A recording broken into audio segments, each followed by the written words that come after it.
Oke, teman-teman, kita mulai. Bismillahirrahmanirrahim. Assalamualaikum warahmatullahi wabarakatuh. Waalaikumsalam Waalaikumsalam warahmatullahi warahmatullahi wabarakatuh. wabarakatuh.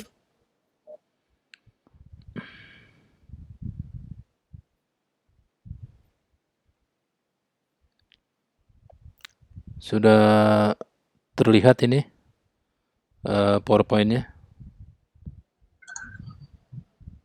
Sudah, Pak. Sudah, Pak? Oke, sudah ya.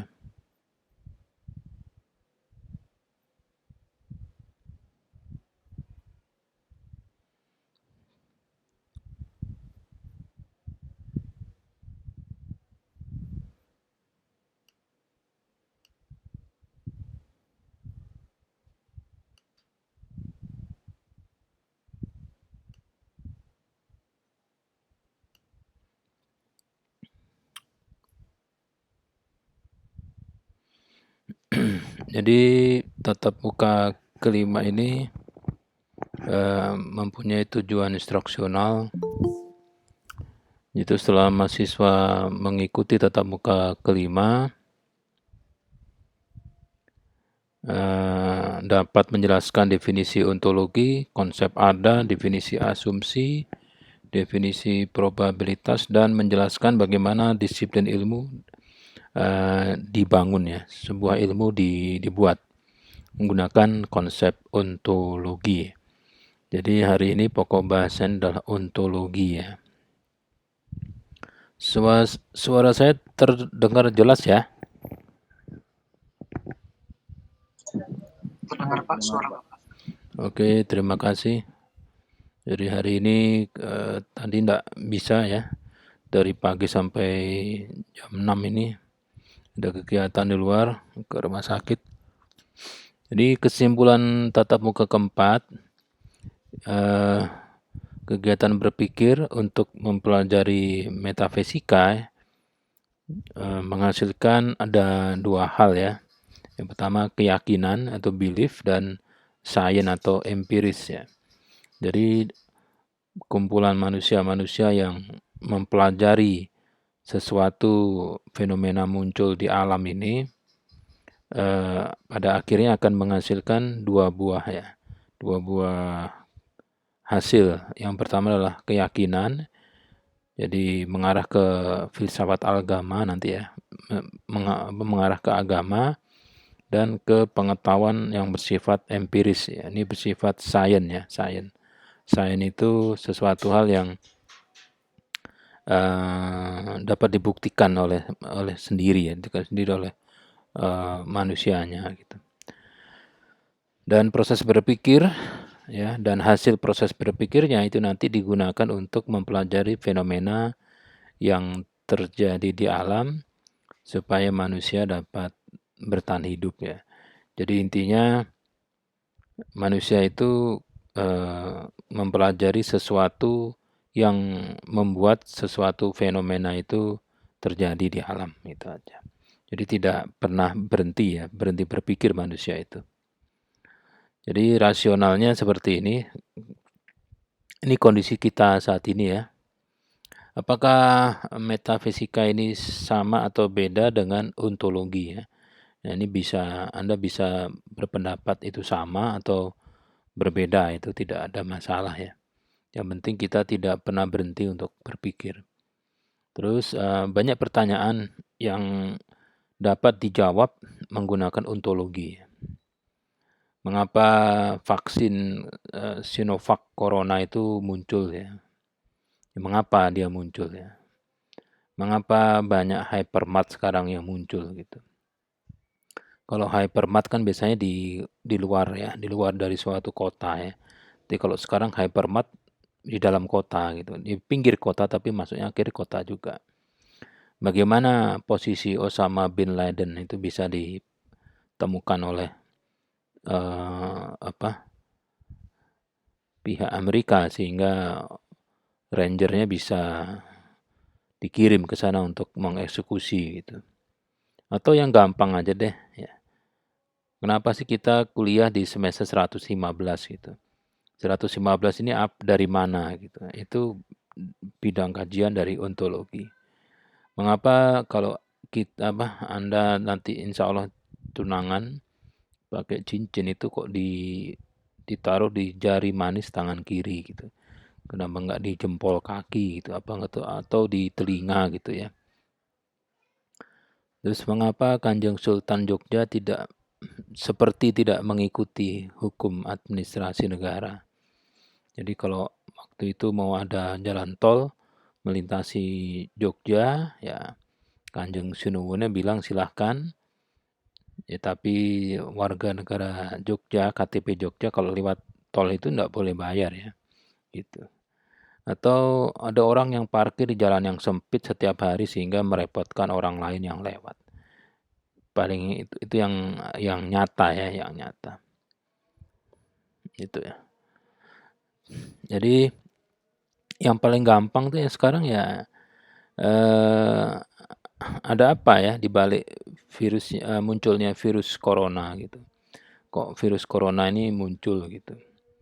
Nah, kalau apa yang membuat munculnya virus corona? Nah, ini bisa metafisika ya, bisa ontologi. Yang jelas manusia itu kalau ada fenomena muncul di depan hidungnya, dia akan melihat ya apakah kehidupan manusia ini terancam gitu untuk suatu fenomena yang muncul atau terjadi di sekitarnya. Kalau tidak ada efek ya manusia tidak ya berhenti berpikir, wah nggak ada efek ngapain diterusin. Tapi kalau fenomena tersebut mengakibatkan ya kehidupan manusia ini terancam atau sudah terancam atau bakal terancam, ini manusia akan berpikir gitu. Ya misalnya ya kenapa ada apa di balik munculnya virus corona gitu ya. Nah, itu jauh tuh pertanyaan metafisika ya. Tapi hasil proses berpikir gara-gara munculnya virus corona ini mengakibatkan kan banyak yang meninggal tuh ya. Nah, sehingga muncullah vaksin. Misalnya vaksin yang pertama kali di Indonesia kan kita semua bisa baca sendiri adalah vaksin Sinovac Corona ya. Ya mengapa vaksin Sinovac Corona itu ada? Ada itu fisik ya. Secara fisik bisa dideteksi oleh indera ya. Jadi kalau ngomong fisik ya, fisik itu berarti ada ya, ada di mana? Ya ada bisa dipegang ya, bisa dilihat ya. Jadi kalau vaksin Sinovac Corona ini ada wujudnya, ada bentuk fisiknya gitu. Itu adalah bukti bahwa ada orang yang berpikir ya sehingga vaksin itu muncul. Kenapa vaksin Sinovac Corona muncul ya? Karena adanya virus SARS ya, COVID-19.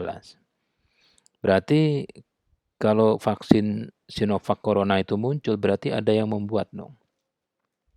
Nah, iya ada yang membuat. Yang membuat ternyata Sinovac Biotech Co Ltd. Kalau Sinovac Biotech Co Ltd itu tidak ada ya tidak ada vaksin gitu.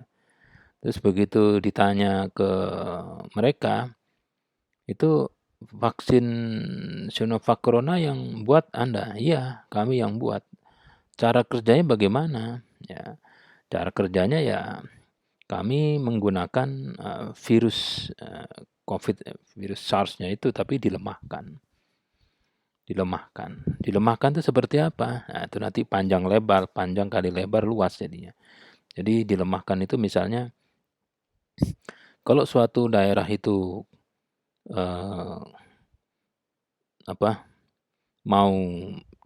orangnya mau mempunyai keterampilan pengetahuan supaya tidak mati digigit ular kobra ya. Berarti di suatu daerah itu dilatih dengan ular kobra tapi dilemahkan. Jadi ular kobranya giginya dilepas, semua giginya dilepas. Jadi ada rekayasa genetika di situ ya. Jadi ada telur-telur kobra itu direkayasa sehingga yang lahir itu ular kobra tapi giginya tidak ada dan kantong bisanya pun juga tidak ada.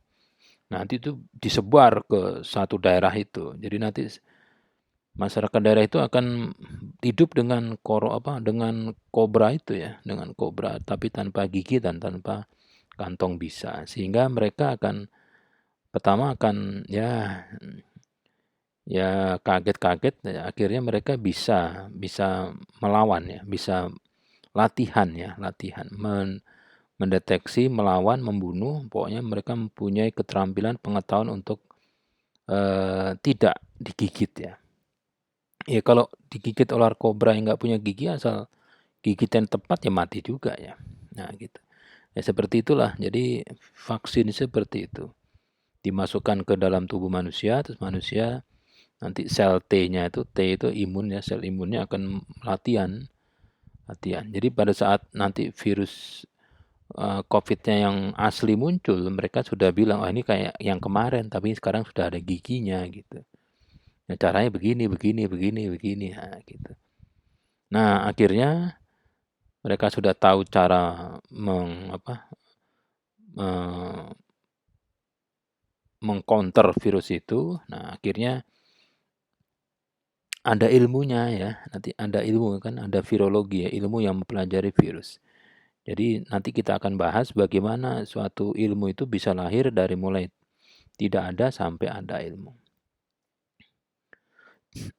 Nah, kita belajar ontologi dulu. Ontologi itu kata benda, ya. Jadi cabang dari metafisika, jadi cabang ilmu metafisika yang mempelajari tentang keberadaan suatu objek. Keberadaan adanya dikasih huruf besar A-nya. Atau ini mengacu ke metode penelitian ya.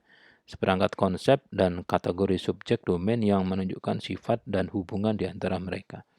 Nanti dipakai untuk dalam melakukan penelitian. Jadi kita bicara arti dari ontologi, itu gabungan dari ontos dan logos. Logos itu ilmu, sedangkan ontos itu keberadaan. Sehingga kalau digabung menjadi definisi dari ontologi adalah ilmu ya, ilmu yang mempelajari segala sesuatu yang ada. Ada ini yang saya sebut di awal tadi, ada itu ada wujudnya, ada fisiknya, bisa terlihat ya, bisa didengar, bisa diraba, bisa dibau. Pokoknya dapat dideteksi secara fisik oleh makhluk hidup. Itu ya. Tapi kalau hanya satu atau sebagian kecil makhluk hidup yang bisa mendeteksi, berarti itu bukan wilayah ontologi ya. Wilayah ontologi itu harus semuanya.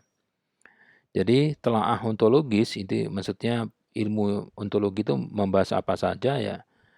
Yang pertama adalah apa itu fenomena, apa itu objek, apa itu kursi, apa itu benda ya, apa itu gadget, apa itu internet, ya itu apa. Menjawab pertanyaan apa itu tuh suatu fenomena yang ditanya. Terus wujudnya seperti apa yang hakiki ya, wujud yang hakiki. Wujud yang hakiki itu maksudnya seperti ini. Tambang emas ya, satu frase ya, tambang strip emas. Tambang emas itu bisa secara harafiah bisa berupa suatu lokasi yang kalau di tanahnya itu digali ada endapan logam mulianya gitu. Tapi ada juga orang bilang bahwa Jakarta mempunyai banyak Pemda DKI mempunyai banyak tambang emas. Bukan ada logam mulia di Jakarta, tapi banyak tempat-tempat yang menghasilkan uang gitu. Ada orang yang mempunyai kebun, dia mempunyai tambang emas itu di Bekasi, di Cirende, di Kepulauan Seribu. Wah, emasnya banyak dong, bukan emas goblok. Ini suatu kegiatan yang menghasilkan uang banyak. Kos-kosan, iya kos-kosan. Jadi kos-kosan dianggap sebagai tambang emas. Jadi wujud hakikinya tambang emas itu seperti apa gitu ya. Jadi jangan sampai salah ya. Terus hubungan objek atau suatu yang ada dengan indera manusia itu seperti apa? Mengapa suatu fenomena dapat terjadi atau muncul? Nah, gitu. Ya, gitu. Misalnya cahaya. Cahaya itu apa sih? Apa cahaya itu? Gitu. Ya, dicari ya. Cahaya itu yang mana sih? Ini dihasilkan dari ini. Kalau di dunia ini cahaya dihasilkan dari mana? Dari lampu. Segala jenis lampu itu menghasilkan cahaya. Berarti kalau nggak ada lampu, nggak ada cahaya. Iya. Tapi begitu dilihat, ini kok lampunya nggak menyala? Oh, ini harus dikasih energi. Energi apa? Listrik. Listrik dari mana? Ini colokan. Oh, dari PLN. Iya. Berarti kalau tidak ada PLN, tidak ada listrik, lampunya ada, cahayanya nggak ada. Gitu.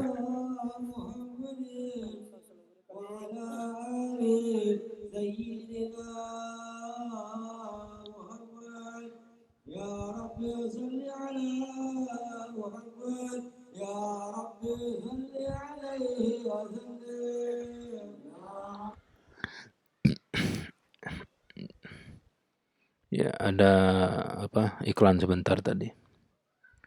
Jadi seperti hanya cahaya lampu itu ya berarti kalau tidak ada PLN tidak ada cahaya, iya benar. Gitu. Nah itu yang hakiki akhirnya seperti itu. Jadi semua cahaya yang ada di dunia ini dari mana asalnya? Kalau tidak ada sumbernya ya hilang semua.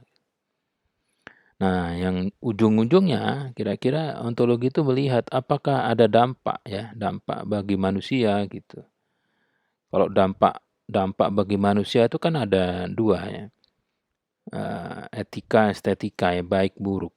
Kalau ada fenomena yang berdampak baik buat manusia, manusia cenderung ingin mengulang dampak tersebut. Jadi misalnya dia nggak tahu nama pohon itu kan itu hanya sebutan ya. Dulu belum tahu itu namanya pohon. Jadi ada suatu tanaman gitu ya. Tanaman pun juga dia yang waktu itu nggak tahu itu tanaman kan juga sebutan. Jadi pokoknya manusia zaman dulu itu ada kalau kita sebut sekarang adalah tanaman. Terus ada buah, buah juga yang kita sebut buah. Terus dia makan buah itu kok enak gitu. Nah, dia mikir ini supaya buah ini bisa ada lagi karena dihabiskan oleh teman-temannya bagaimana caranya gitu. Nah, itu yang baik ya. Yang baik tuh bagaimana supaya berkelanjutan.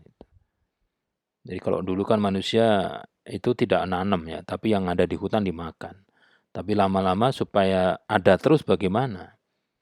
Akhirnya menanam satu siklus, nanam, keluar buah dan seterusnya. Atau fenomena yang menghasilkan hal yang tidak baik. Ya, kena petir, badannya gosong jadi abu, dimakan predator, ya misalnya kecemplung air, ketiban batu, ya seperti itulah. Itu fenomena-fenomena yang buruk. Nah, bagaimana supaya fenomena buruk itu tidak terjadi gitu. Ya kalau terjadi dia nggak kena atau kenanya minimal. Itu ontologi ya. Akhirnya mereka berpikir ya, mereka berpikir.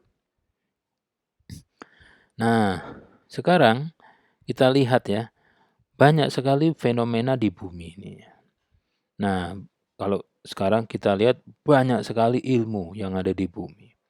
Ilmu itu ibarat pohon. Jadi kalau ada pohon ilmu, jadi nanti ada cabangnya. Kalau Anda lihat pohon itu kan ada cabang ya. Ada batangnya, terus ada cabang. Nah, di ujung cabang itu ada ranting, di ujung ranting itu daun. Sudah tidak ada lagi ya, cabang, ranting, daun. Jadi ilmu pun seperti itu ya, pohon ilmu. Ilmu itu ada pohonnya, ada cabang, ada ranting, ada daun. Ya, misalnya ilmu bisa menghilang. Nah, ini ada ilmu bisa menghilang gak balik-balik, ada ilmu yang hilang sebentar, ada ilmu yang hilangnya hanya di tempat-tempat tertentu. Nah, ini banyak cabangnya gitu. Nah, nanti ujung-ujungnya juga beda-beda lagi gitu. Bisa hilang begitu balik nggak pakai baju, bisa hilang begitu balik bajunya berubah. Nah, banyak sekali. Nah, bagaimana sih cara mendapatkan ilmu? Ya, untuk apa sih ilmu kok banyak sekali gitu ya. Nah, itu termasuk masuk bahasan dari ontologi. Nah, kenapa banyak ilmu? Ya karena di alam ini banyak sekali terdapat atau terjadi fenomena atau objek ya. Ada batu. Kok ada batu di situ bagaimana asalnya gitu. Jadi di alam tempat manusia numpang ini banyak sekali fenomena. Itu ya. Nah, fenomena-fenomena yang muncul tersebut ini ada yang membuat manusia ini jadi binasa. Gitu ya. Jadi binasa atau jadi senang. Nah, akhirnya manusia menggunakan kemampuan berpikirnya itu ya. Untuk apa? Ya untuk bisa menjawab ya, bisa menjawab pertanyaan, mengapa suatu fena yang baik itu terjadi, bagaimana cara supaya terjadi terus, atau fenomena yang buruk tidak terjadi gitu. Supaya kalau terjadi dia nggak kena. Ya. Nah, akhirnya manusia menggunakan akal pikirnya untuk berpikir. Nah, proses berpikir manusia itu nanti akan menghasilkan jawaban ya. Pada akhirnya akan menghasilkan jawaban. Nah, jawaban dari suatu fenomena ya, mengapa fenomena terjadi ya, itu bersifat peluang ya. Kenapa? Karena dari apa yang menyebabkan suatu fenomena terjadi itu banyak sekali jawabannya. Peluang jawabannya itu banyak gitu. Misalnya ada 14 peluang jawaban. Nah, dari 14 peluang jawaban itu mengapa dia kok menjawab nomor satu yang dijawab? Karena itu yang dianggap benar, jadi namanya asumsi. Jadi hasil proses berpikir manusia untuk mempelajari suatu fenomena, itu yang pertama adalah jawabannya itu bersifat peluang. Itu ya, bersifat peluang. Apakah itu benar? Menurut dia benar. Jadi jawaban yang menurut dia benar itu namanya asumsi. Gitu. Jadi kalau ada 10 orang manusia berpikir kenapa matahari kok terbit dari timur, itu jawabannya bisa 10 gitu. Tapi kenapa satu orang menjawab A, yang orang kedua menjawab B? Karena A itu menurut orang pertama itu benar, itu asumsi gitu. Sebab saat itu ya, saat suatu fenomena itu muncul pertama kali, jawaban dari mengapa fenomena itu muncul pertama kali itu pun tidak bisa diverifikasi jawabannya benar apa salah gitu. Waktu itu ya, waktu itu. Ya seperti sekarang ya, pertanyaan yang paling bego aja. Kenapa virus corona itu muncul? Itu peluang jawabannya banyak dan setiap orang akan menghasilkan jawabannya masing-masing. Mana yang benar? Terus kalau mau verifikasi ke siapa? Ke Watcher. Watcher itu suatu kelompok manusia yang diduga, masih hipotesis ya, itu manusia yang pintar-pintar, yang disebut UFO itu ya, di alien itu, mereka ada di konon katanya itu di Kutub Selatan.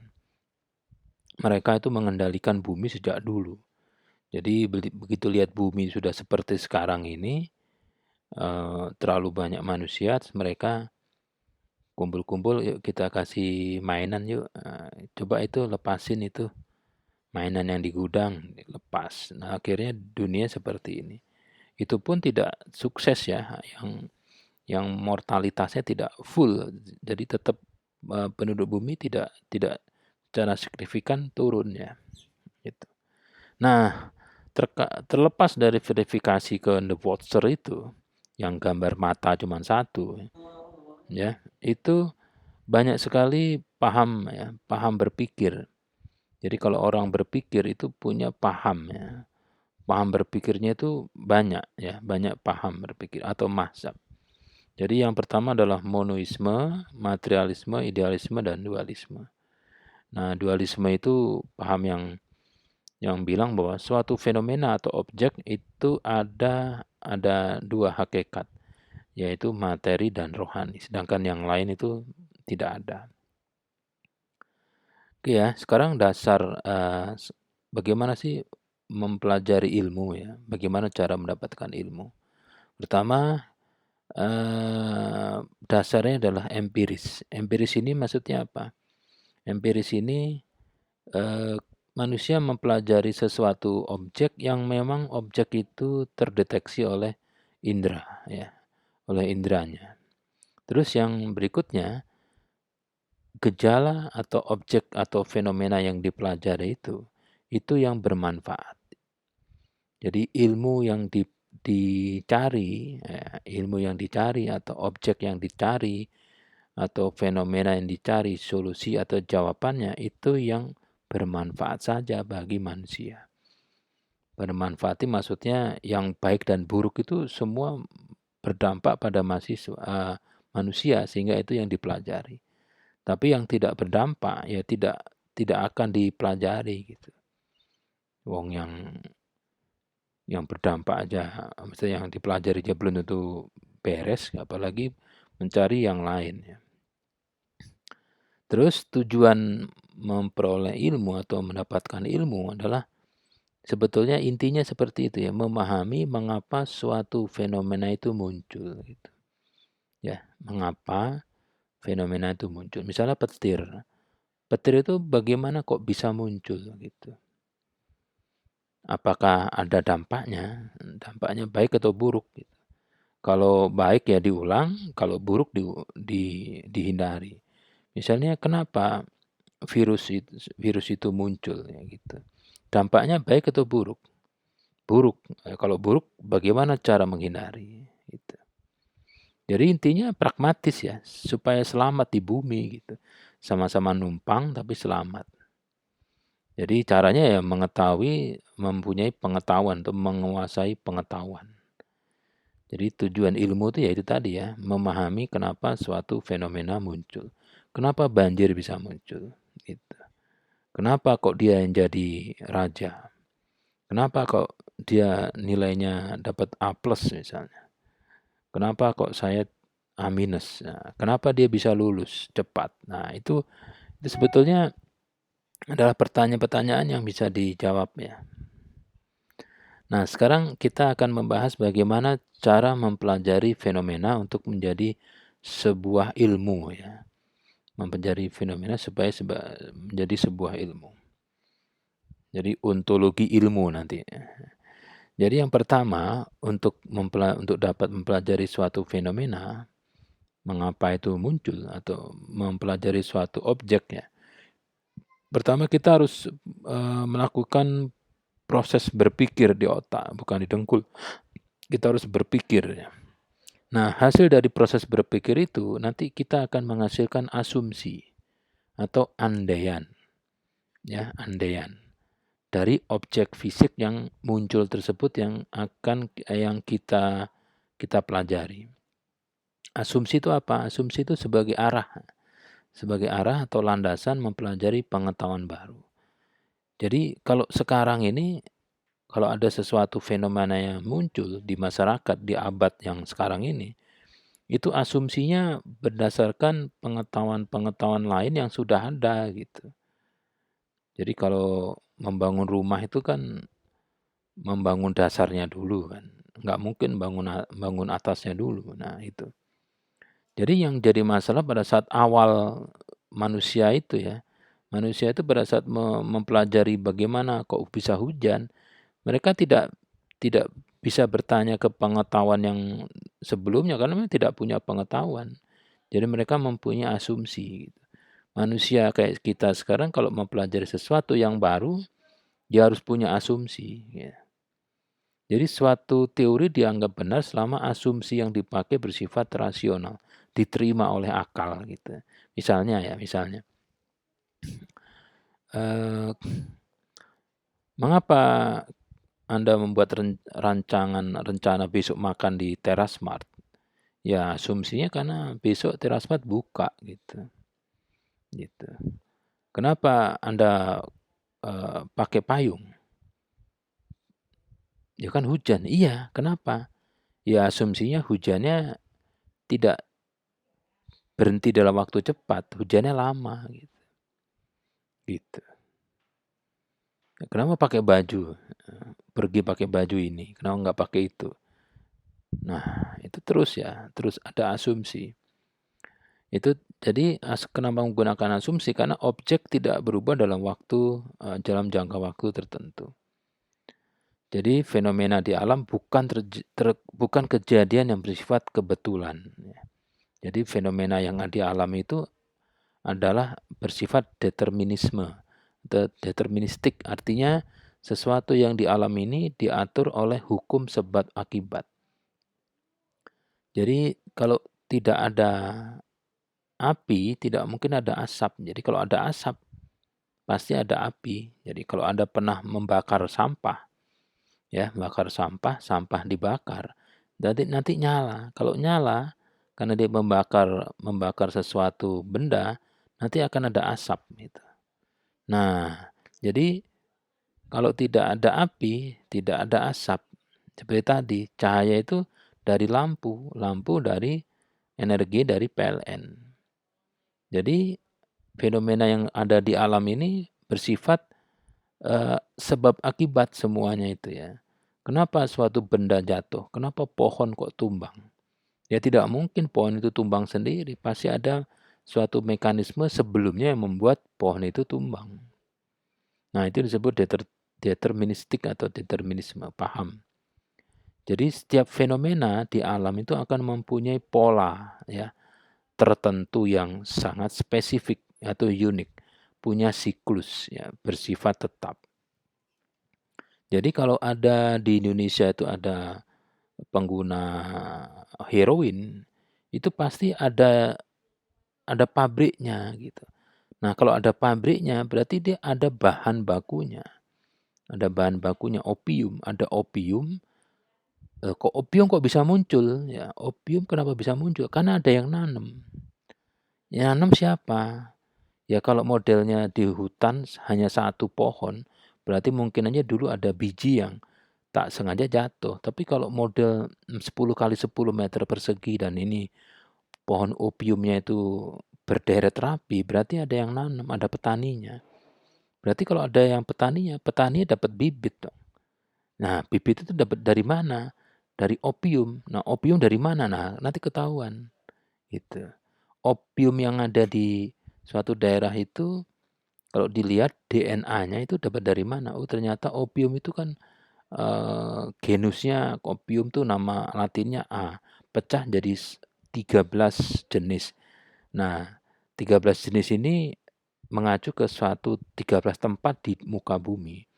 Nah, di Indonesia yang ada ini oh ternyata genus yang keempat nih. 4 ini dari negara X. Nah, berarti orang Indonesia yang jalan-jalan ke negara X siapa gitu. Nah, ketemu.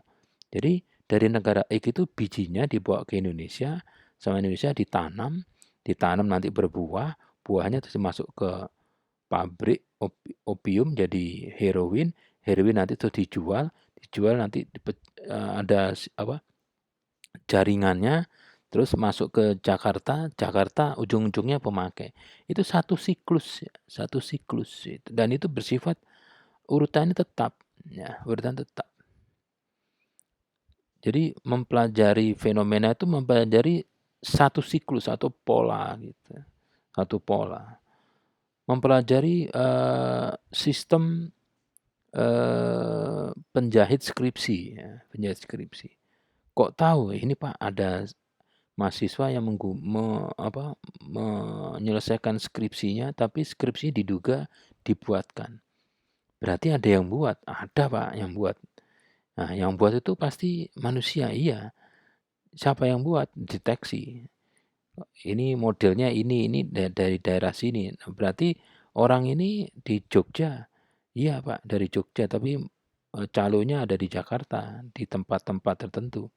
Nah, dipelajari itu satu siklus. Itu ada permintaan, terus habis itu ada yang nangkep permintaan itu, ada transaksi, dan seterusnya. Jadi ada satu siklus. Jadi cara mempelajari fenomena itu ya Anda membuat asumsi, mencari apa ujung-ujungnya. Mencari fenomena itu pasti punya siklus. Nah, kalau ketemu satu siklus selesai. Ya. Terus yang ini ya, fenomena mempunyai probabilitas, mempunyai peluang ya, peluang untuk terjadi. Hujan itu kalau hujan itu kan hujan atau tidak hujan, jadi dua peluang.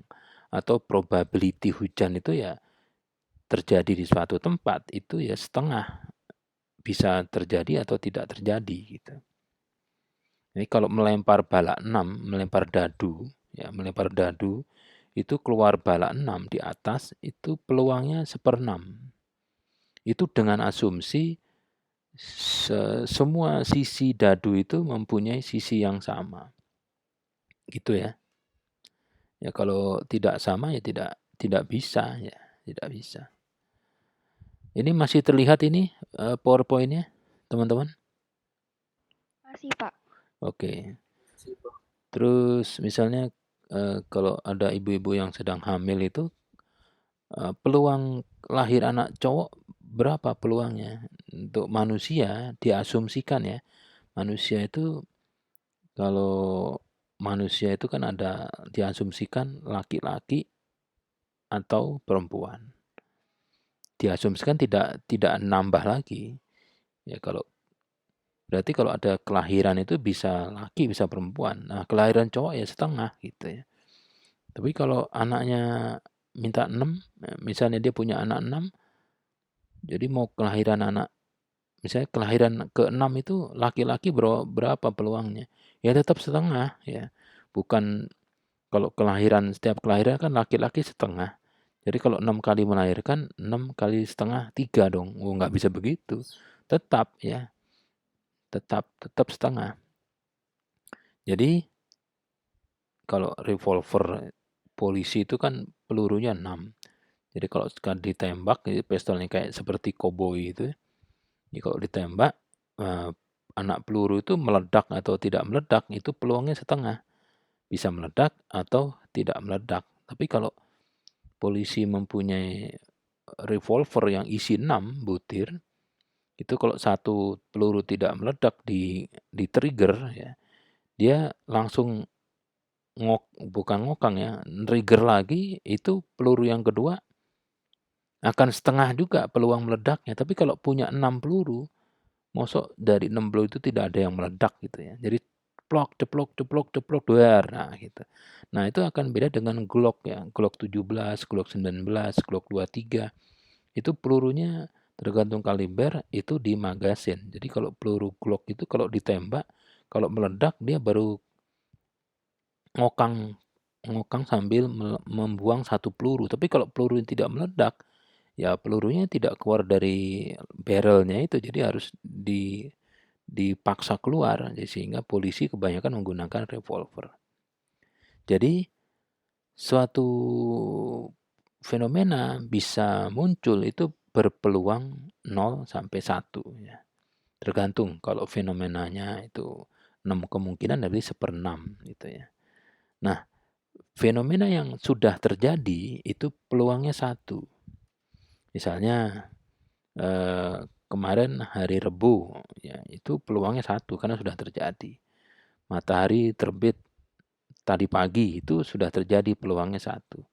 Nah, dengan ilmu pengetahuan, kalau Anda sudah bisa membuat atau membuat suatu ilmu yang Anda buat itu dapat mengendalikan fenomena untuk bernilai probabilitas keluarnya itu bisa 0 atau 1. Jadi kalau Anda punya ilmu mengendalikan hujan, ya, ilmu mengendalikan hujan, itu bisa membuat hujan itu besok tidak terjadi. Atau besok terjadi hujan di suatu tempat. Itu kalau kita sudah bisa menguasai satu ilmu. Gitu loh. Itu hebatnya seperti itu. Ini tidak bersinggungan dengan agama ya. Ini sains ya, ini sains. Jadi jangan dijadikan satu dengan agama gitu.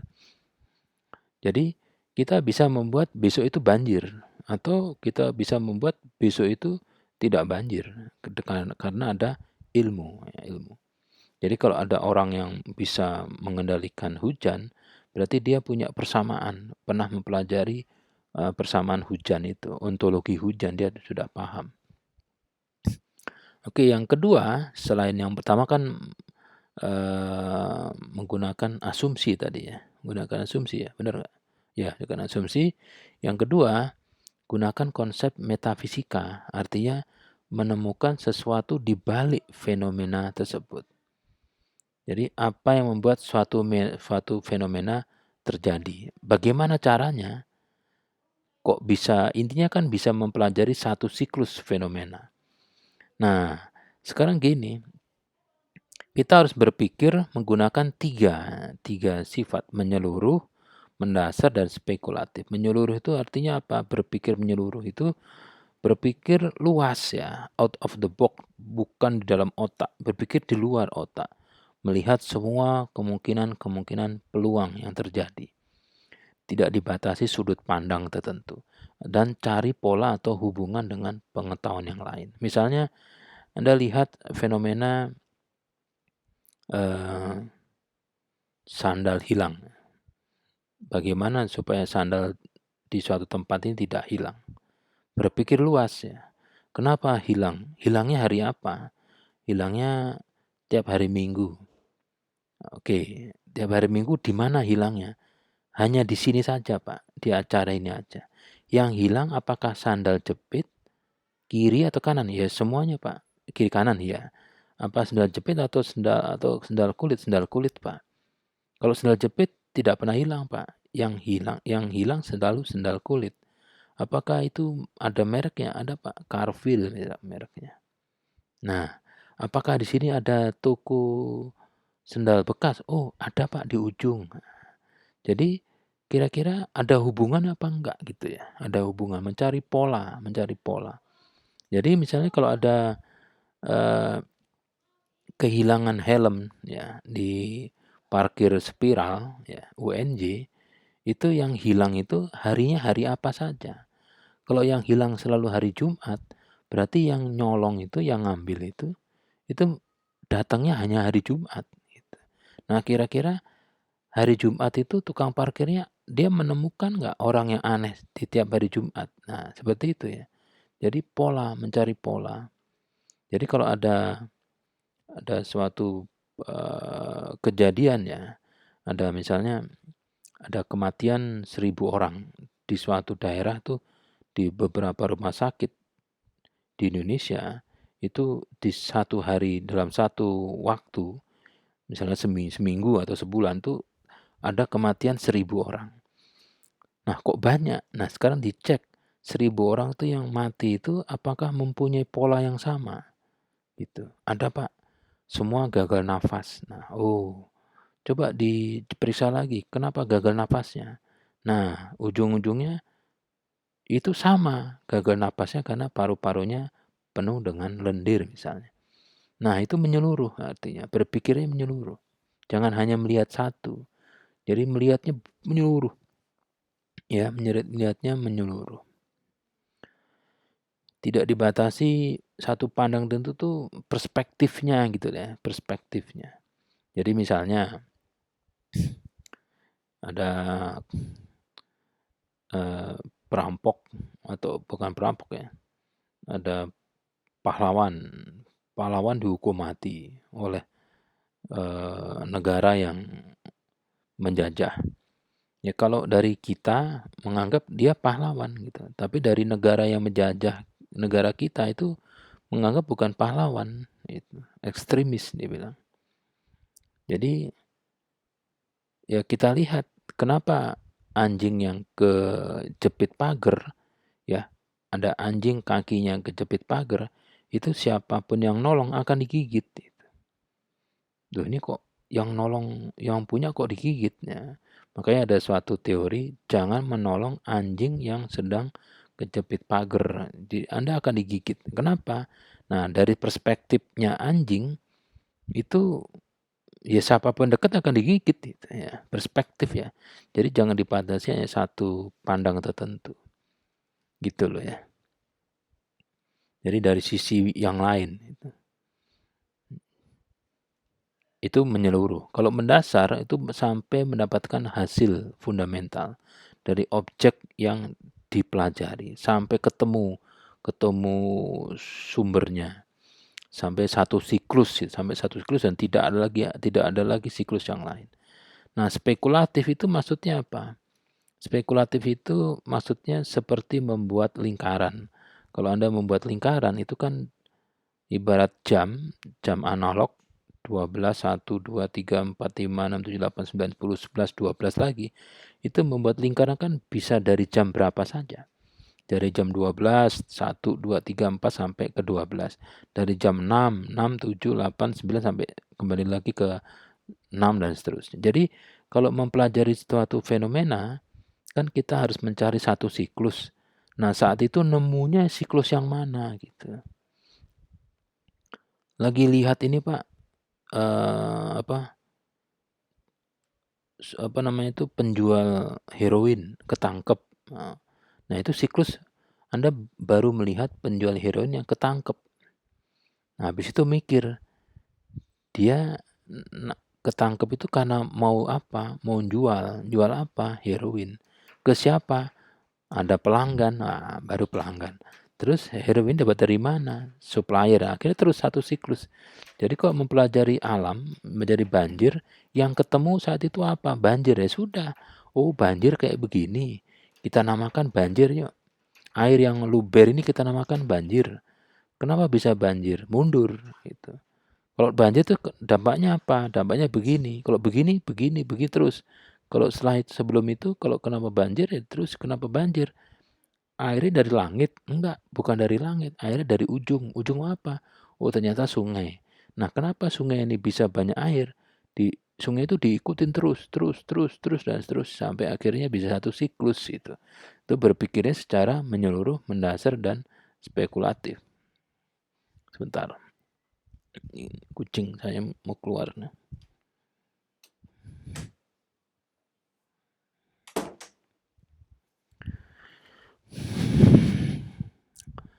Oke, terus nanti setelah mendapatkan satu ilmu ya, dapat satu ilmu, ini hasil proses memahami fenomena ini akan berbentuk ilmu ya. Ilmu yang dapat berfungsi untuk menjelaskan, mengendalikan, dan meramalkan sebuah fenomena. Jadi ilmu itu disebut ilmu kalau dia mempunyai 3 fungsi. Ya, pertama dapat menjelaskan fenomena, kenapa terjadi. Yang kedua dapat mengendalikan fenomena supaya terjadi atau tidak terjadi. Yang ketiga dapat meramalkan suatu fenomena di suatu saat yang belum terjadi. Itu ilmu ya. Misalnya, kalau ada orang yang bisa mempelajari ilmu hujan, dia bisa menjelaskan kenapa terjadi hujan di Mari. Kenapa di Mari lebih kencang hujannya dibanding tempat lain? Ya karena begini. Jadi hujan itu mempunyai 16 persamaan. Hujan sama dengan ini. Nah, gitu. Nah, karena 16 variabel itu di sini muncul semua sehingga hujan. Bagaimana cara supaya hujan bisa pindah ke tempat lain? Kalau bisa membuat hujan pindah tempat lain, itu 16 variabel di suatu tempat itu harus ada. Setelah itu saya ubah variabel keempatnya, saya kurangi variabel keempat, nilai variabel keempatnya, ini nanti dia akan bergeser ke utara. Kalau variabel 5 saya kurangi, dia akan bergeser ke selatan. Itu mengendalikan. Nanti kalau meramalkan tuh hujannya belum. Ya. Kalau variabel ke-7 hilang, belum hilang ya, karena kan belum terjadi. Itu nanti hujannya deras sekali. Airnya bukan dari atas, tapi dari samping. Ya seperti itu. Jadi kalau ada orang yang bisa menguasai suatu ilmu, itu dia punya persamaannya itu ya. Jadi intinya bisa menjelaskan, bisa mengendalikan, bisa meramalkan. Misalnya hukum ya, teori Teori itu kan V sama dengan I kali R. V sama dengan I kali R. Jadi kalau ada sumber tegangan 10 volt dihubungkan ke resistor 1 ohm, itu nanti harusnya akan I sama dengan V per R. V-nya 10 volt dibagi R-nya 1 ohm, jadi 10 ampere. Itu jadi rumus V sama dengan I kali R itu dapat digunakan untuk menjelaskan kenapa arus yang mengalir di suatu rangkaian itu 10 ampere gitu. Terus apakah bisa mengendalikan? Ya bisa. V sama dengan I kali R. Bagaimana supaya I-nya jadi 1 ampere? Ya supaya I-nya 1 ampere ya pakai rumus. Jadi R sama dengan V per I. ya. Jadi V-nya 10 dibagi I-nya 1, berarti R-nya 10 ohm. Jadi R-nya dinaikkan jadi 10 ohm. Itu bisa membuat arusnya menjadi 1 ampere. Nah, sekarang kalau R-nya dilepas, apa yang terjadi? Ini belum dilepas loh ya. Kalau dilepas, ya kalau R-nya dilepas berarti kan R-nya tak hingga. Jadi I sama dengan V per R. V-nya 10 dibagi tak hingga 0. Nah, itu seperti itu ya. Nah, saya akan jelaskan bagaimana perjalanan suatu ilmu ya, itu bisa dibentuk suatu fenomena dapat dipelajari. Pertama, saat manusia menghadapi fenomena baru. Misalnya, manusia dulu kan ada di goa ya, goa. Begitu dia keluar dari goa, temannya keluar dari goa, nggak balik-balik. Dilihat, wah kalau keluar dari goa ini jam segi di apa, pagi-pagi seperti ini, yang keluar nggak pernah balik. Kalau balik paling tulang belulangnya. Jadi dilihat saat fenomena muncul, manusia berpikir ini baik atau buruk ini. Ya kalau baik ya pengen diulangi, kalau buruk ya pengen dihindari. Sehingga manusia itu dari generasi ke generasi itu berpikir untuk mempelajari objek dari fenomena tersebut. Jadi misalnya kayak kita nih manusia, ada virus corona. Itu kan melihat ya, baru pertama kali nih, ada virus corona. Baik atau buruk? Buruk. Kalau buruk, kita berusaha menghindar. Nah, itu. Ya. Terus intinya kita harus berpikir untuk apa? Tujuan berpikir untuk supaya fenomena buruk tersebut tidak terjadi, gitu. Kalau yang baik, ya gimana nih hujan supaya bisa apa? Tanamannya bisa sesubur, atau bagaimana cara supaya nilai mata kuliah seperti yang ini dapat A terus nih. Nah, bagaimana caranya? Kalau baik supaya terulang, kalau buruk supaya tidak terulang. Nah, terus lanjut ke the next stage ya, next tahap ya, yaitu manusia mempelajari atau berkembangnya ilmu dalam tahap ontologi, dalam tahap mencari jawaban. Ini manusia mengambil jarak. Objeknya manusia melihat objek, jarak membuat jarak itu artinya manusia mempelajari objek. Oh, kayak begini gitu. Ini kayak begini nih. Ini kalau yang kayak begini dimakan, ini mati orang. Kalau enggak dimakan itu enggak apa-apa. Kalau cuman buat punyaan enggak apa-apa, tapi kalau dimakan mati. Nah, ada yang terus diambil itu untuk membunuh temannya. Jadi begitu mengambil jarak dari objek atau mengamati objeknya, mengambil jarak itu mengamati objek, terus nanti objek yang diamati itu diberi nilai ya, diberi nilai. Nilai ya, ada nilai bilangan.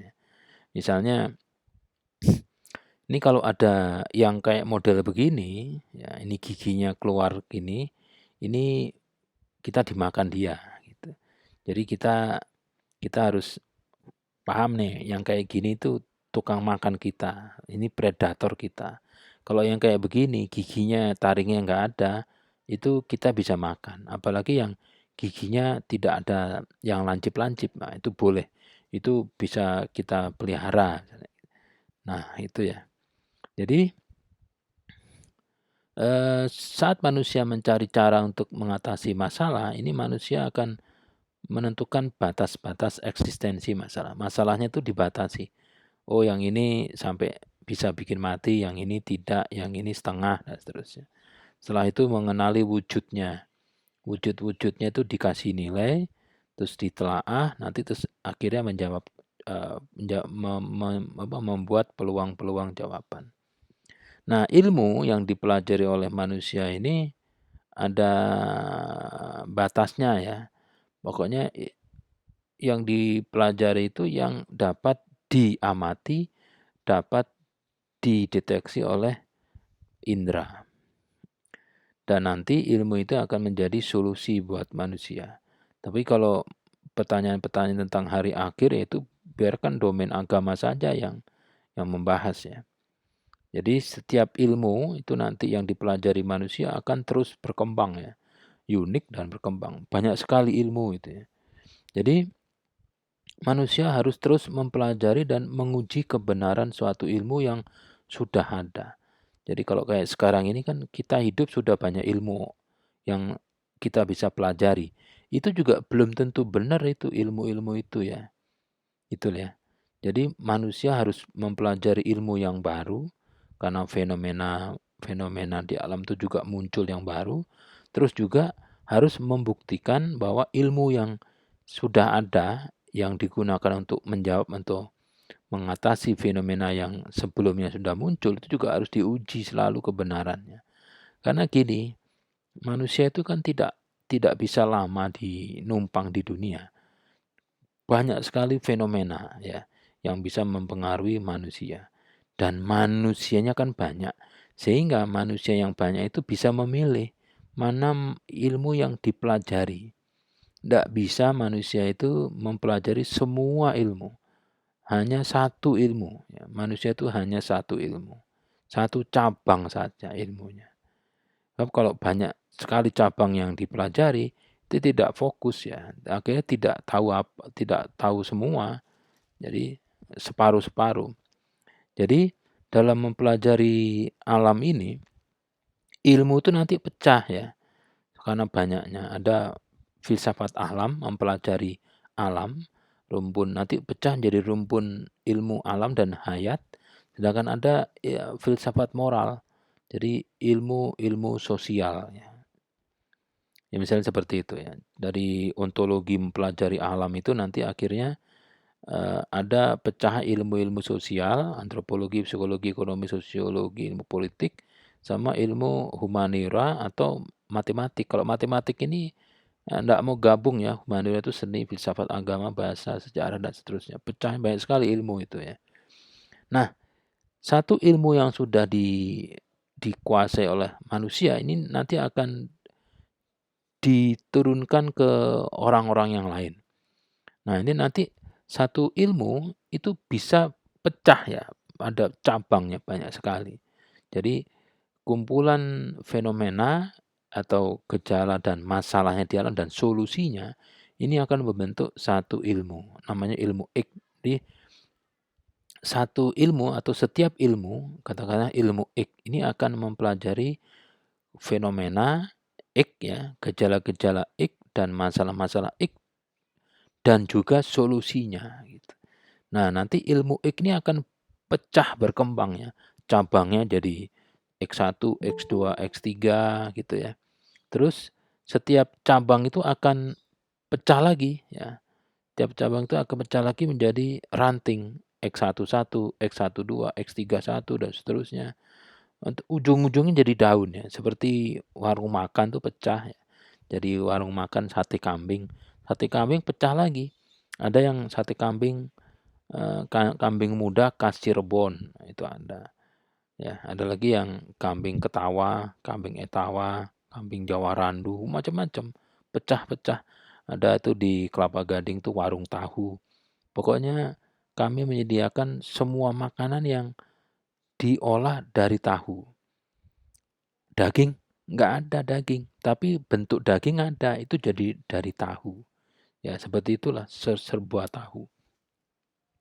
Jadi ada filsafat alam ya, termasuk rumpun ilmu-ilmu alam, mempelajari segala macam, ilmu fisika, kimia, astronomi, dan seterusnya. Jadi ilmu alam itu pecah menjadi ilmu fisika, kimia, astronomi, bumi. Terus rumpun ilmu-ilmu alam itu selain ilmu alam ada ilmu hayat. Jadi pecah terus, pecah jadi daun ujung-ujungnya. Jadi ilmu itu jadi sangat spesifik ya. Jadi sangat spesifik. Ya, seperti ini ilmu filsafat moral itu ada rumpun ilmu-ilmu sosial dan seterusnya ya. Kalau matematik ini tidak pecah ya. Matematik ya ada trigonometri, geometri dan seterusnya. Jadi matematika itu bukan ilmu tapi cara berpikir ya. Jadi nanti ada fakultas matematika dan ilmu pengetahuan alam. Pengetahuan alam itu isinya macam-macam. Fakultas bahasa, bacanya macam-macam. Tapi kalau matematika enggak mau gabung di sendirian dia. Nah, cabang-cabang ilmu ini banyak sekali ya, setiap cabang pecah ranting, ranting pecah daun, dan daun itu sangat spesifik ya. Jadi semakin banyak para ahli yang fokus di suatu daun ilmu, ini nanti akan semakin luas dan semakin dalam ilmunya, tapi bego di ilmu yang lain. Sehingga banyak ilmuwan itu yang tertipu tuh seperti itu ya. Jadi kalau profesor di bidang antropologi itu banyak ketipu. Karena apa? Ya nggak ngerti. Yang dia tahu hanya antropologi, gitu. Masalah hukum, masalah jual beli dia nggak paham gitu ya. Itu jadi karena memang ilmunya sudah dipecah-pecah. Nah, adanya cabang-cabang ilmu yang mencapai daun tadi, ini dampaknya sangat terasa ya. Ada dokter subspesialis. Jadi kalau dokter umum itu kan penyakit semua manusia ya. Tapi begitu ke arah ini Pak, kalau malam ini mata saya nggak bisa ngelihat, apalagi tanggal tua. Oh dia itu di luar kemampuannya, dikasih ke dokter mata. Dokter mata dilihat, udah spesialis mata ya. Begitu lihat tuh kok kayak begini. Ini dikasih ke subspesialis retina. Wah, retinanya lepas nih. Dikasih lagi ke dokter subspesialis bedah retina. Nah, gitu. Itu jadi sangat sub. Nah, jadi sangat detail ilmunya ya. Jadi ada teknisi khusus yang mengganti DRAM MacBook Air. Karena dia embedded ya, di solder, tidak ada soket-soket ya. Jadi kalau Pak, saya notebook saya bukan MacBook, bisa diganti nggak? Oh di lantai dasar Bu itu, kalau di sini khusus untuk MacBook. Atau sate Blora. Sate Blora itu Anda tahu kan? Kok bukan Cirebon, ini Blora.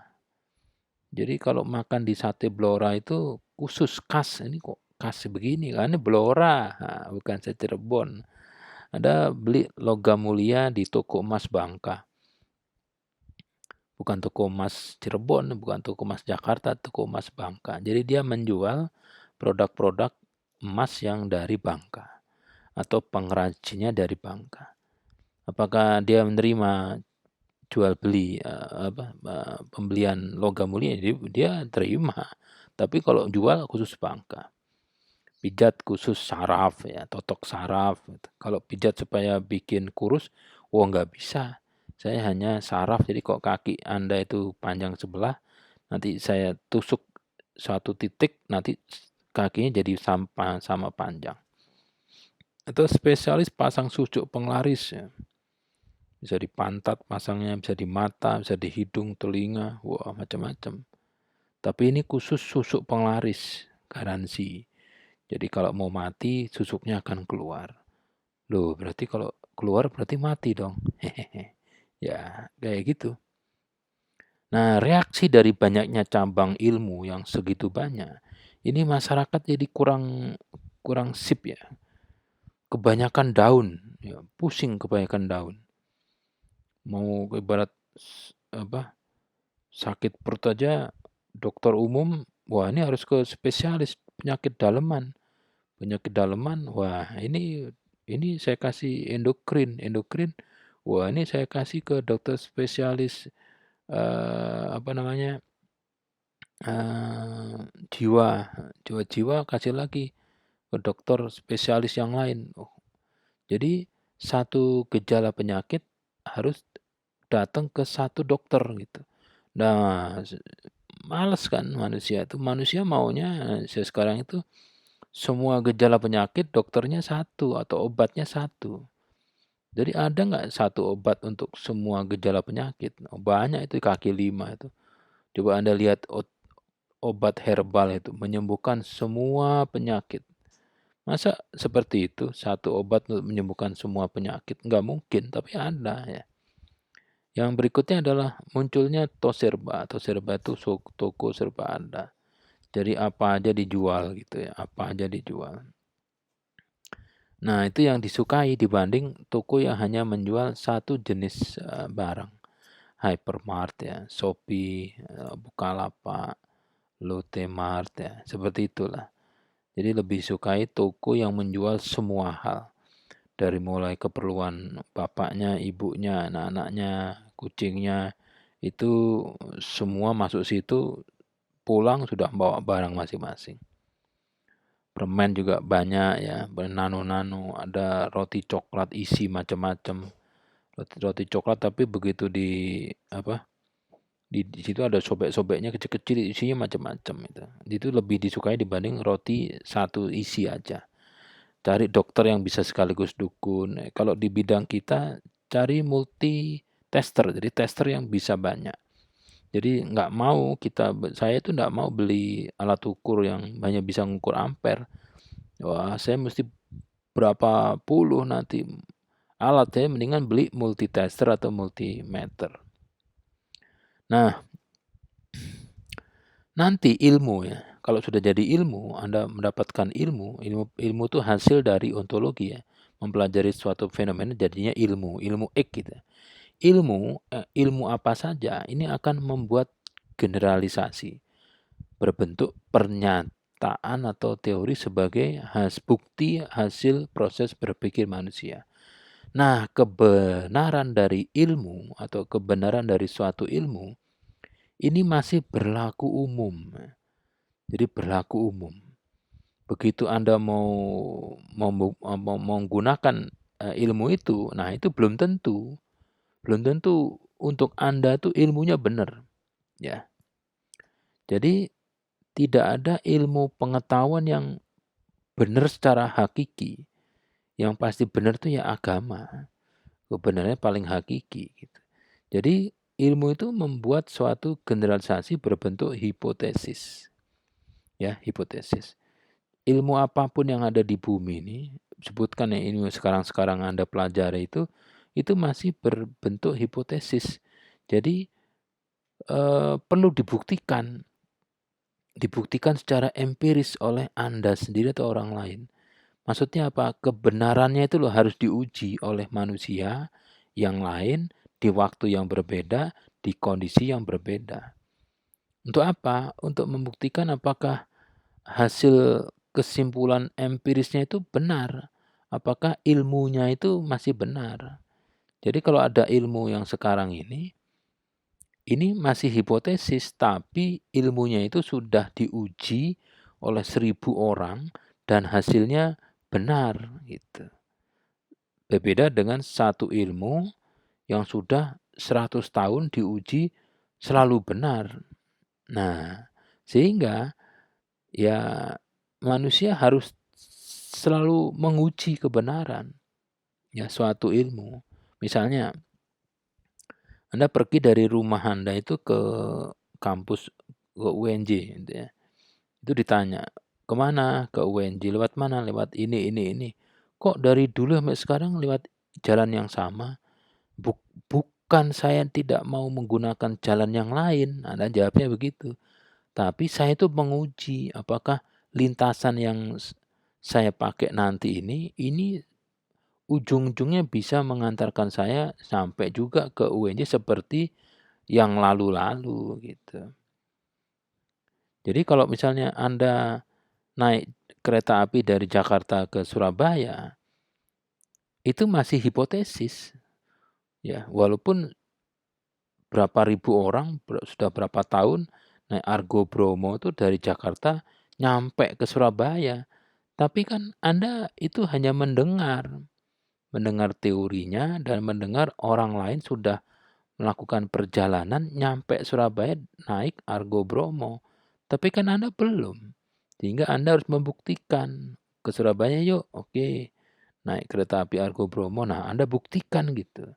Nah, begitu Anda buktikan naik kereta api nyampe Surabaya, berarti kondisi tersebut menguatkan teori yang sudah pernah bahwa naik Argo Bromo itu bisa mengantar orang dari Jakarta ke Surabaya. Suatu saat orang lain itu bisa jadi berubah. Dia tidak sampai Surabaya, mungkin sampai Semarang, habis itu masuk ke sungai, semua kebalik keretanya. Ya kita kan nggak tahu. Gitu loh. Jadi kebenaran suatu ilmu itu harus selalu dibuktikan gitu ya. Jika terbukti secara empiris berarti hasil pengujiannya itu menguatkan teori gitu. Kalau salah, ya tidak dibilang ilmunya salah, ya ditinggalkan saja. Misalnya, suatu saat di suatu masa itu manusia itu kalau darahnya kurang karena satu lain hal, akan dicek golongan darahnya A. Ternyata golongan darah manusia itu ada A, B, AB, dan O. Nah, O ini darah darah yang mempunyai kasta yang tinggi. Jadi kalau golongan darah A-nya habis ya dikasih O gitu. Bisa hidup bisa. Kalau darah AB-nya orang punya darah AB kurang darah AB ya dikasih O gitu. Nah, itu berlangsung sampai beberapa tahun, tapi ternyata setelah itu banyak terjadi kasus orang mati setelah transfusi darah. Setelah diperiksa, oh menggunakan pola, ini kenapa orang mati? Yang mati ada 1.000 orang di semua negara, total itu 1.000 orang. Terus kenapa? Ini mempunyai pola yang sama, mati setelah transfusi. Coba dicek, ternyata dia kekurangan A dikasih O, yang mati-mati kebanyakan begitu. Kalau yang A dikasih A, hidup Pak. Yang A dikasih O, mati. AB dikasih O, mati. Oh, ternyata setelah dipelajari, kalau kekurangan darah A dikasih O, itu mati. AB dikasih O, mati. B dikasih O, mati. A dikasih A, hidup. Nah, dipelajari ternyata kalau teori yang baru ya saat itu, kalau kekurangan A ya kasih A. B ya kasih B, AB kasih AB, O dikasih O, nggak boleh silang. Nah, ternyata ada lagi kematian-kematian, waktu dicek lagi mempunyai pola yang sama setelah transfusi. Loh kok ini sudah A dikasih A kok mati, sedangkan yang kemarin A kasih A hidup. Ternyata begitu dipelajari, ini kan bisa membahayakan manusia. Ternyata golongan darah itu bukan hanya A, ada A resus positif dan A resus negatif sama. B ada RH positif, RH negatif. AB RH positif, AB RH negatif, dan demikian juga O. Sehingga yang sekarang itu kalau golongan darah A itu harus dideteksi A-nya apa? Resus positif. Berarti kalau kurang harus dikasih A resus positif. Kalau Anda punya kartu transfusi darah itu nanti ada ya. A RH positif, A RH negatif, seperti itu. Jadi kegiatan yang harus dilakukan oleh manusia itu adalah harus membuktikan teori apakah masih benar atau sudah seharusnya ditinggalkan. Nah, tugas itu dibebankan ke mahasiswa dengan penelitian skripsi. Jadi skripsi itu tujuannya satu, membuktikan teori. Teori yang di mana? Di bab 2. Jadi misalnya penelitian ini treatmentnya menggunakan project based learning untuk meningkatkan hasil belajar peserta didik. Nah, jadi teorinya itu project based learning PJBL itu dapat meningkatkan hasil belajar peserta didik. Itu teori. Itu harus dibuktikan gitu. Kalau di tempat lain meningkatkan, nah Anda harus membuktikan di tempat Anda sekolah misalnya, di dalam penelitian skripsi Anda. Ternyata benar bahwa di SMK 5 ini siswa yang dikasih project based learning itu rata-rata hasil belajarnya lebih tinggi dibanding bukan tidak menggunakan pembelajaran berbasis project gitu. Itu hanya membuktikan teori. Jadi skripsi itu membuktikan teori saja. Kalau terbukti berarti Anda menguatkan secara empiris. Empirisnya kan dilakukan sendiri ya. Ya seperti Anda itu loh, membuat teh. Membuat teh itu kan harus dicicipi. Begitu diminum, wah mantep nih. Berarti Anda saat itu membuktikan suatu teori cara membuat teh yang baik itu terbukti masih benar. Nah, suatu saat bikin teh rasanya rasa kopi, nah disitulah cara yang membuat teh yang jadi kopi itu sudah harus ditinggalkan karena tidak benar lagi gitu. Jadi dalam pelajari ilmu atau mempelajari fenomena sebetulnya yang perlu diketahui itu ada 2. Apa yang ingin diketahui dan seberapa jauh keingintahuannya. Jadi kan kita kembali lagi tujuan ilmu, ya tujuan Anda membuat ilmu atau mempelajari suatu fenomena, menghasilkan suatu ilmu adalah mengerti sesuatu di balik objeknya sampai menemukan hakikat dari adanya itu. Jadi setelah itu menjelaskan keragaman atau variasi dari adanya itu. Ya misalnya terdapat berapa ribu atau puluh ribu orang yang mati.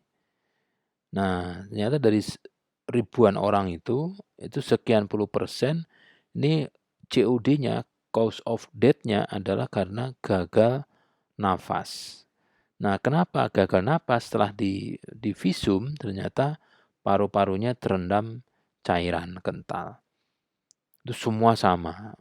Berarti matinya karena paru-parunya terendam. Nah, paru-paru terendam ini siapa sih yang menghasilkan? Gitu. Kok bisa keluar cairan kental? Nah, cairan kental itu ternyata itu yang mengendalikan cairan supaya keluar ya dari darah putih itu adalah hipotalamus, otak. Kenapa otak kok menyuruh darah putih mensekresikan cairan? Karena di suatu tempat itu ada patogennya. Jadi hipotalamus mendapatkan sensor bahwa ada patogen. Patogen itu virus, bakteri, apalagi tuh, virus, bakteri, jamur. Nah, begitu terdeteksi patogen itu, maka hipotalamus akan secara otomatis menghasilkan cairan lendir yang berisi darah putih untuk menyerang patogen tersebut. Itu namanya sistem autoimun. Nah, kalau terlalu imunnya terlalu tinggi, jadi paru-parunya akan jalan nafas sampai paru-paru itu akan banyak cairannya gitu. Nah, waktu dicek, kenapa cairan itu waktu diambil, ternyata di dalam cairan itu ada virusnya gitu. Nah, jadi terdeteksilah, matinya banyak orang ini karena ada virus di saluran nafas, kasih nama SARS. Terus dicek, supaya mau selamat, ya kita harus bisa menghindari dari virus itu. Dipelajarilah namanya virus SARS. Apa itu virus SARS? Bagaimana cara dia hidup? Dipelajari ya. Jadi yang harus kalau mempelajari virus SARS ya harus punya virusnya memang. Ya harus punya virusnya. Kalau mempelajari ayam, Anda harus punya ayamnya. Melihat ayam itu siklusnya dari mana gitu. Seperti virus, dicek siklusnya bagaimana. Dia itu bisa membelah diri. Membelah dirinya menggunakan 3 cara. Begitu membelah diri, nanti selnya makannya pakai ini. Kalau dia beol pakai ini, kalau dia kawin pakai ini. Kalau berkembang itu pakai ini. Sehingga lengkap satu siklus sampai dia mati sendiri gitu. Virus bisa mati sendiri, punya waktu paruh ya. Nah, satu siklus virus itu terdiri dari misalnya 200 siklus, subsiklus. Terdiri dari 200 subsiklus. Nah, karena di lab itu bisa mendeteksi satu siklus penuh yang terdiri dari 200 subsiklus, dan setiap subsiklus itu bisa ketahuan ini ngapain. Nah, nanti bagaimana ya mendeteksi ya setiap siklus itu menghasilkan jelaga atau menghasilkan produk buangan. Jadi kalau mau mendeteksi suatu rumah itu ada manusianya di dalam apa tidak, itu ya caranya melihat gotnya atau melihat buangannya. Gitu. Kalau suatu rumah tidak ada manusia, berarti tidak ada sampahnya. Tapi kalau suatu rumah itu tidak pernah, ibaratnya rumah itu tidak pernah seperti tidak dihuni tapi sampahnya tiap hari keluar, ada sampah ketoprak, sampah permen, sampah misalnya McD, ya bekas-bekas McD, berarti ada manusia di dalam, sama seperti virus. Jadi virus itu akan menghasilkan suatu hasil metabolisme di dalam darah. Jadi darah itu diambil. Kalau nanti ada ini, berarti ini tainya virus. Nah, deteksinya seperti itu. Caranya begitu. Kok tahu dari mana? Ya itu tadi 200 subsiklus itu. Nah, Jadi begitu diketahui satu siklus secara keseluruhan dari virus SARS, maka nanti dapat dipilih bagaimana cara mematikan. Ya lihat aja dari 200 subsiklus itu kalau satu diambil atau dimatikan, nggak jadi satu siklus gitu. Kalau satu siklus peredaran heroin di Indonesia, itu kalau satu siklusnya dimatikan, misalnya bagian A-nya dihilangkan, ya habis satu siklus ya. Jadi ya bisa pencegahan, bisa pengobatan ya. Itu triknya seperti itu. Jadi nanti akan ada virologi atau cabang ilmu virus yang mempelajari virus SARS ya. Jadi nanti dapat menjawab mengapa virus corona muncul di dunia. Apakah peluangnya ya, apakah memang sejak dulu ada, tapi karena zaman dulu tuh mobilitasnya rendah, kalau sekarang kan tinggi, atau ada konspirasi The Water Society supaya jumlah penduduknya stabil, atau virus corona hanya fenomena alam biasa, atau konspirasi perusahaan farmasi, ya itu banyak ya, banyak peluang yang bisa dijawab, tapi nggak usah terlalu ikut pro kontra vaksin ya. Kita lihat pragmatisnya aja. Apakah vaksin itu banyak manfaatnya dibanding mudorotnya? Kalau banyak manfaatnya ya sudah, berarti nggak ada masalah. Pokoknya dia bermanfaat bagi kehidupan manusia. Udah gitu aja. Nah ini kenapa, ini bisa dijawab ya. Kenapa HPMAT muncul dan sebagainya itu ya. Nah, semua yang saya katakan itu belum tentu kebenarannya ya. Yang lebih benar itu yang baca sendiri di buku Filsafat Ilmu ya. Saya kira cukup ya. Sampai sini saja. Apakah ada pertanyaan dari teman-teman? Kalau ada pertanyaan silakan langsung tanya saja.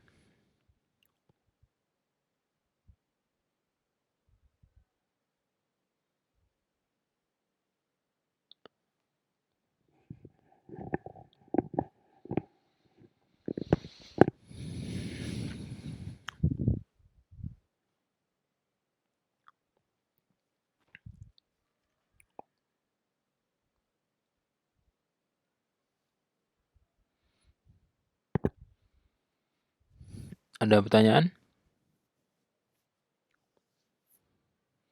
Jadi intinya ontologi itu mempelajari suatu fenomena sampai menjadi suatu ilmu ya.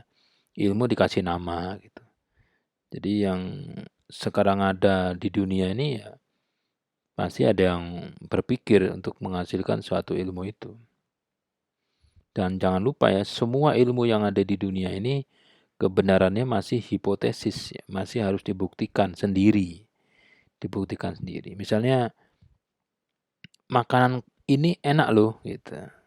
Memang secara teori bahannya sih memang enak-enak semua, gurih, bisa dimakan semua.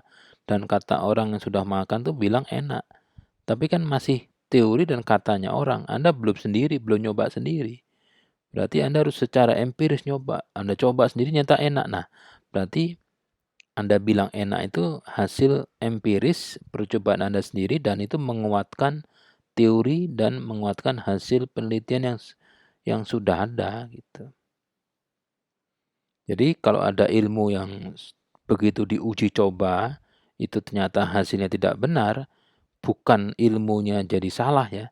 Ya sudah ditinggalkan gitu aja ilmunya. Jadi kalau Anda lihat nanti semua penelitian mahasiswa S1 itu semua membuktikan teori. Sehingga karena tujuannya membuktikan teori berarti skripsi itu mesti ada teorinya. Nah, teori itu ada di bab 2. Gitu. Jadi kalau Anda membuat sesuatu, itu pasti ada teorinya. Gitu. Jalan kaki pun juga ada teorinya. Bikin teh juga ada teorinya. Bikin pisang goreng pun ada teorinya. Gitu. Semua yang Anda lakukan, ya, itu ada teorinya. Kok gitu Pak? Lah, Anda dapat dari mana itu? Kok bisa seperti itu? Gitu. Bikin baju, itu ada teorinya. Gitu. Ada langkah-langkahnya. Bikin rumah, ada teorinya. Nah, mungkin nggak ada teorinya. Karena situ bukti ya, sudah fisik baju ya, rumah, handphone ya. Itu fisik ya, fisik yang bisa kita deteksi oleh indera. Pasti ada yang membuat. Ya, membuat itu pasti ada teorinya. Kalau nggak ada teori nggak bisa dibuat. Gitu kira-kira. Ada pertanyaan?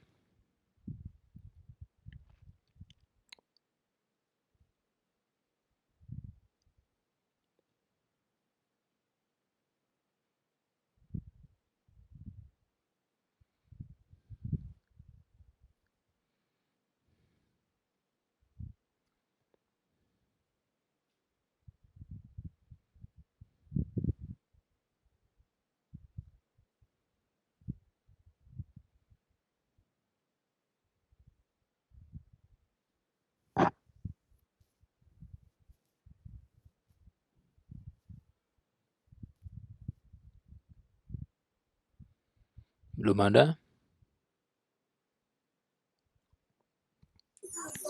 Belum ada, Pak. Oke. Ya mungkin kalau malam agak kurang ini ya prosesornya ya.